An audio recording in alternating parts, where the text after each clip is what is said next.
Veneto decide il Veneto. A Roberto Maroni bastano 5 parole per mettere definitivamente una pietra sopra l'ipotesi che la crisi della Lombardia possa scatenare un effetto domino capace di travolgere anche il Veneto. Il Consiglio federale della Lega Nord ha deciso. Al presidente Roberto Formigoni sarà chiesto un unico election day in aprile per le politiche e le regionali, nonché le immediate dimissioni degli amministratori lombardi rinviati a giudizio. Ma il terremoto con epicentro a Milano non farà sentire le sue scosse fino a Venezia. Arrivato a Mestre per presiedere la lezione della scuola di formazione politico-economica del Carroccio, il leader tributa infatti un pubblico omaggio a Luca Zaia. Vorrei dire che per fare il governatore così bene come lo fa Luca Zaia non basta una scuola federale.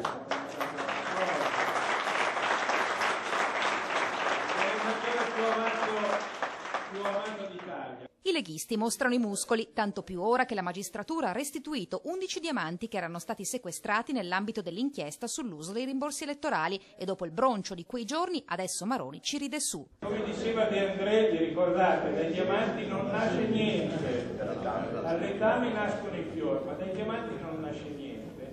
Robe così e poi vedevo il valore vicino, 9.000 euro, 10.000 euro. Quelle pietre saranno vendute e il ricavato verrà destinato alla scuola federale a cui dovranno partecipare i prossimi candidati sindaci del partito. Obiettivo: serrare le file. Noi abbiamo un solo colore invece, il verde.